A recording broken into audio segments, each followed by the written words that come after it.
אוכל על הקל, אכל פניו. Rosh Hashanah, jour de réjouissance ou jour de jugement? Eh bien, la question paraît totalement légitime, tant les rites qui tournent autour de la fête de Rosh Hashanah sont parfois contradictoires et déstabilisants. Effectivement, si nous avons l'habitude à Rosh Hashanah, lors de l'office du matin, de revêtir le traditionnel sargonos, cet habit mortuaire qui nous rappelle à quel point notre existence est fragile et précaire, à quel point notre histoire peut s'arrêter à n'importe quel moment, si le chauffard qui retentira dans les différentes synagogues, de par ce son tout à fait particulier, parfois un peu strident, est là pour réveiller les consciences, eh bien nous observons un certain nombre de rites, de coutumes, qui, elles, eh bien, nous indiquent que ce jour de Rosh Hashanah est un jour de fête comme les autres. Nous partageons un repas traditionnel le soir de Rosh Hashanah, durant lequel, pour certains, nous trempons la pomme dans le miel, pour d'autres, nous consommons d'autres mets tout aussi succulents et tout aussi sucrés, afin que cette année soit douce, qu'elle soit sucrée comme le miel. Nous partageons un repas également copieux le midi de Rosh Hashanah, comme c'est le cas lors de chaque Yom Tov. Et le Shulchan Aruch lui-même nous rappelle l'importance, durant cette fête de Rosh Hashanah, de manger, de boire, de se réjouir et de ne surtout pas jeûner pour appréhender cette journée de jugement. Alors, comment concilier d'un côté la gravité, la solennité du moment avec l'obligation de se réjouir? Eh bien, il me semble, chers amis, que c'est justement la prise de conscience de la gravité de ce moment, de ce qui est en train de se jouer, du fait que nous avons l'opportunité unique ce jour-là de pouvoir transformer notre existence, de pouvoir réécrire l'histoire, de pouvoir nous-mêmes réinventer les rapports que nous entretenons avec nos proches, avec la communauté, avec toutes les personnes qui nous entourent, qui doit être une source de réjouissance. La gravité, la solennité est là justement pour nous faire prendre conscience de cette opportunité unique. Sans cette prise de conscience, aucune possibilité d'évoluer. Mais lorsque cette prise de conscience est bien ancrée à l'intérieur de nos esprits, eh bien, ce sont toutes les portes qui s'ouvrent. Et le fait que toutes ces portes s'ouvrent est un véritable motif de satisfaction. Le deuxième motif de satisfaction se trouve dans cette prise de conscience de la chance que nous avons d'appartenir à une communauté. Se retrouver tous ensemble à la synagogue pour donner plus de poids, pour donner une dimension beaucoup plus grande à nos prières. Eh bien, le fait de comprendre qu'appartenir à une collectivité, qu'appartenir à un ensemble dans lequel eh bien, les forces des uns peuvent combler les lacunes des autres et vice-versa, est un motif de satisfaction extraordinaire. Et c'est ce qui nous donne l'envie, c'est ce qui nous donne l'occasion de nous réjouir durant les fêtes de Rosh Hashanah. Alors, mes chers amis, à l'aube de cette année 5783, je nous souhaite de réécrire l'histoire de la communauté afin que celle-ci soit toujours plus belle, qu'elle soit toujours plus forte, que nos projets soient toujours plus grands, qu'ils soient toujours plus ambitieux, que cette année 5783 soit encore plus grande que ne l'a été l'année 5782 et que nous soyons tous capables, en ce jour de Rosh Hashanah, à la fois de prendre conscience de l'enjeu, mais également de ne pas oublier de nous réjouir pour que cette année soit une année merveilleuse. Shana Tova.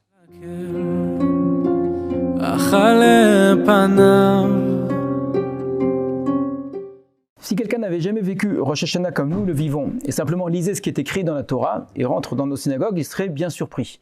Il serait surpris de nous entendre nous souhaiter les uns les autres Shana Tova, bonne année, puisque dans la Torah, cette fête-là, qui ne s'appelle pas du tout Rosh Hashanah, début de l'année, eh bien, tombe le 7e mois de l'année, puisque l'année dans la Torah commence à Nissan, donc au printemps. Il n'y a aucune fête qui d'ailleurs célèbre la nouvelle année dans la Torah. Il y a la fête de Pessah, mais qui tombe le 15, c'est tout à fait autre chose. Et donc, d'où cette grande surprise. Comment se fait-il que la Torah parle d'une fête sans nous préciser quoi que ce soit, elle n'est pas liée à un événement historique quelconque, qui tomberait donc le 7e mois de l'année, premier jour du 7e mois de l'année. Et de cette fête-là, nous faisons aujourd'hui un Rosh Hashanah à début de l'année. Alors, pour essayer de comprendre cela, il faut d'abord remarquer que dans le Tanakh, c'est-à-dire dans la Bible elle-même, le 7e mois de l'année de la Torah est appelé Rosh Hashanah, début de l'année. Ce qui veut dire que la Torah a tout à fait conscience d'une certaine forme de relativisme par rapport à l'année. On peut très bien faire commencer l'année à différents moments, ça dépend tout simplement du sujet. Une année agricole commence à peu près en automne, tout à fait. d'autres types d'années peuvent commencer à d'autres moments de l'année.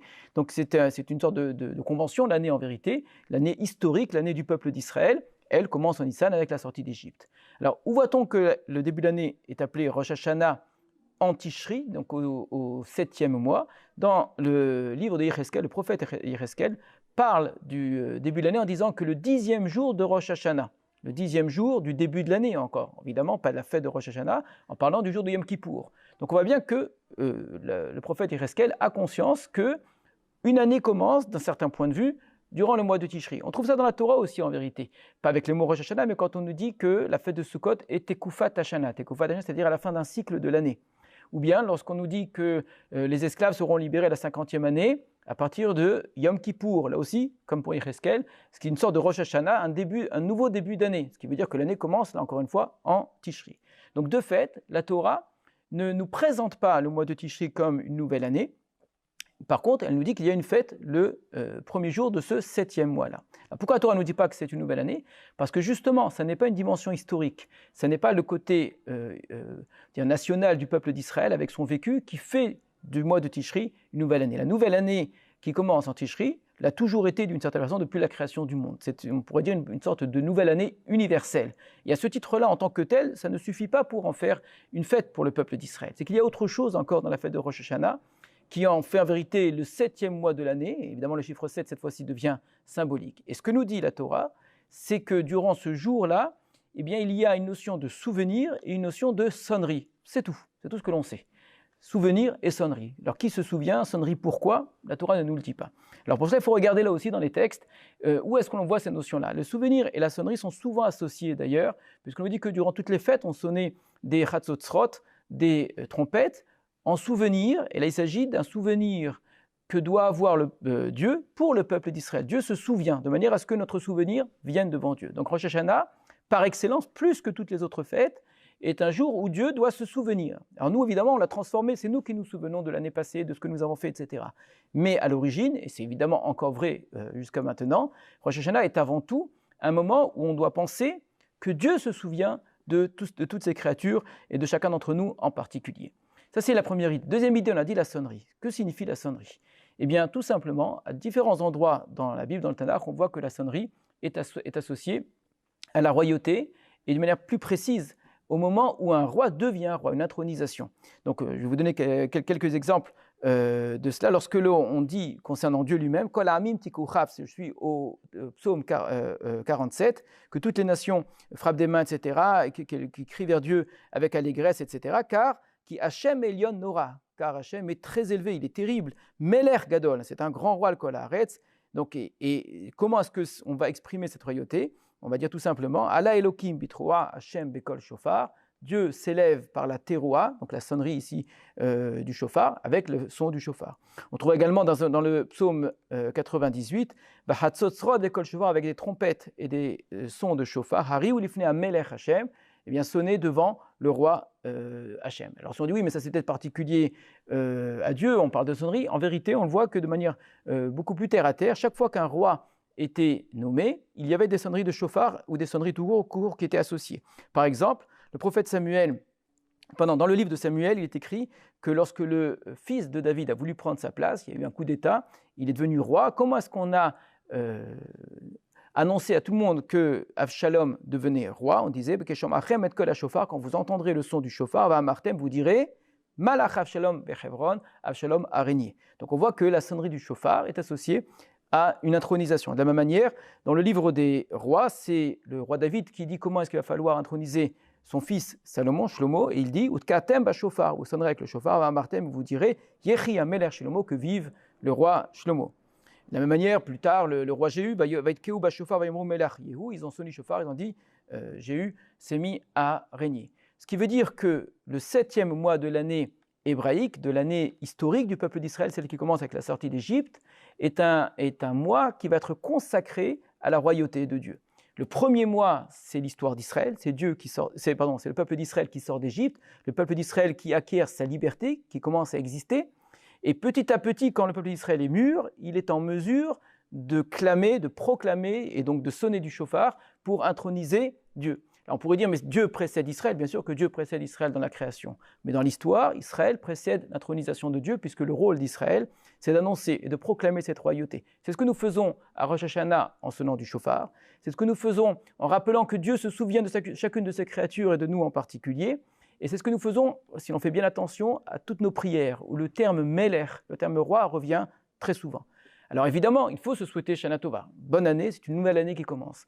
Mais ce qu'on a voulu nous enseigner à travers cela, c'est qu'une année nouvelle commence comme une nouvelle création, qu'à la condition de ne jamais oublier ce qui fait qu'une chose est véritablement nouvelle, qu'une chose arrive à l'existence, c'est Dieu et uniquement Dieu. Il n'y a pas de nouveauté, il n'y a rien qui puisse apparaître dans le monde si Dieu ne l'a pas voulu. Et à l'inverse, si Dieu ne le désire pas, les choses les plus extraordinaires ou celles qui aimeraient se renouveler finissent par disparaître. Eh bien, Rosh Hashanah, c'est ce moment où nous voulons un renouveau, nous voulons une renaissance, nous voulons une existence et une vie. Et pour cela, on s'attache à ce qui mérite véritablement de l'être, Dieu qui est le roi de l'humanité.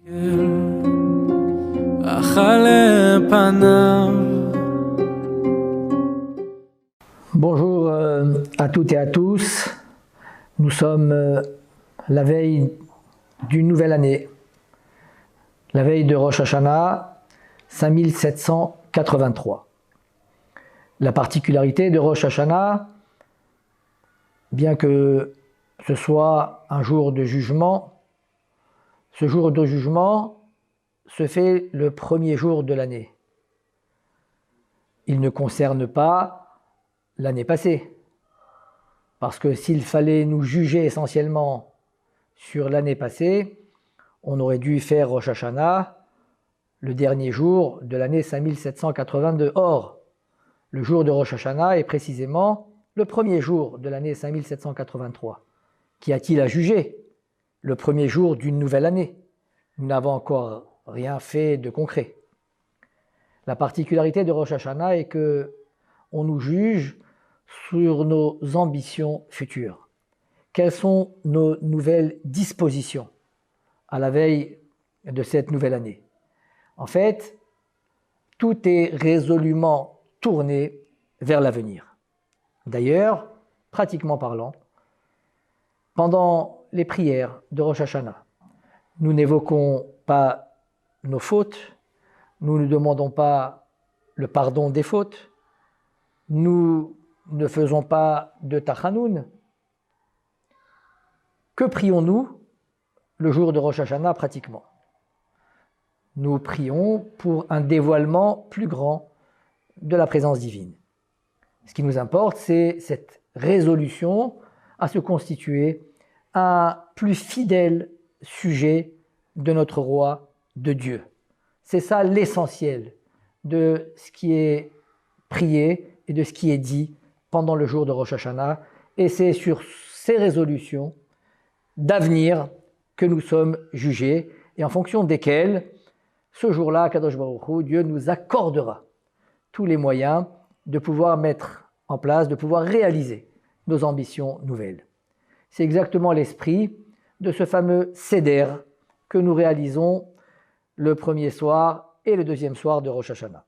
Dans le rite ashkénaze, on trempe la pomme dans le miel et on se souhaite que la nouvelle année, celle qui s'ouvre à nous, soit douce comme le miel. C'est dire que nous profitons de cette symbolique de tremper un fruit dans quelque chose de doux, qui se marie bien ensemble. Et nous prions que Dieu nous accorde, à l'aube de cette nouvelle année, une nouvelle année douce comme le miel.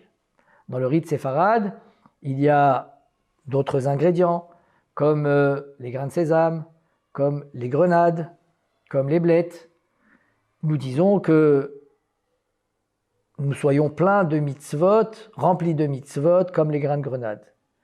Que nos mérites soient multiples, comme les grains de sésame. Est-ce à dire que si on mange des grains de grenade ou des grains de sésame, on aura de mérites multiples? Certainement pas. C'est dire que tout ce Seder tourne autour de cette même thématique qui sont les résolutions d'avenir.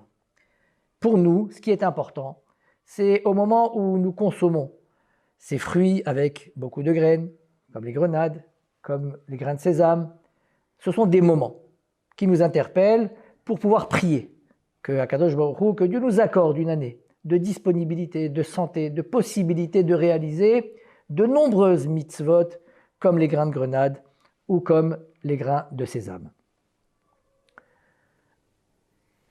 Ce sujet de Rosh Hashanah, qui est celui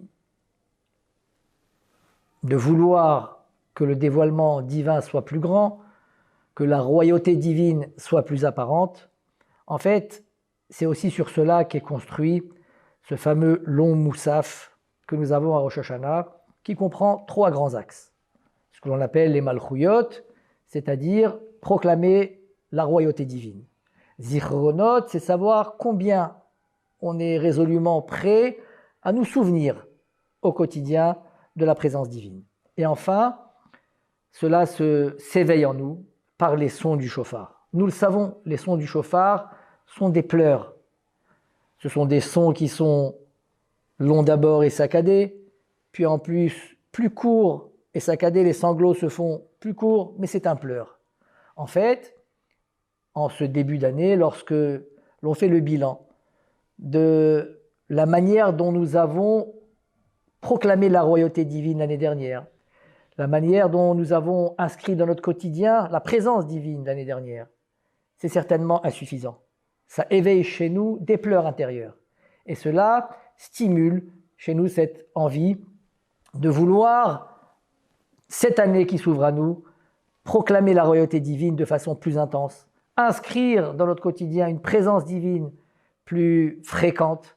Et à ce moment-là, on s'inscrit, Akadosh Baruch Hu nous inscrit, puisque nous sommes désireux de mener cette vie, Akadosh Baruch Hu nous inscrit dans ce livre de la vie, qui est véritablement cette vie pleine de sens, telle que Akadosh Baruch Hu le souhaite pour nous. Et c'est ce que nous réalisons à travers la prière de Rosh Hashanah, à travers le Seder, qui sont ces prières qu'Akadosh Baruch Hu nous accorde cette possibilité de faire ces mitzvot, parce que c'est cela qui nous importe. Et par rapport à cette prière, que ce soit du matin ou que ce soit du moussaf, de proclamer encore plus la royauté divine, inscrire le souvenir de la présence divine dans notre quotidien, et que tout cela nous soit éveillé grâce au shofar, de manière à nous inscrire définitivement dans le livre de la vie. Shana Tova, qu'Akadosh Baruch Hu vous accorde une année pleine de bonheur, pleine de joie, pleine de santé, pleine de disponibilité, à pouvoir faire autant de mitzvot que vous souhaitez et à inscrire de façon plus profonde la présence divine dans notre quotidien. Shana Tova. לאדם מאחלת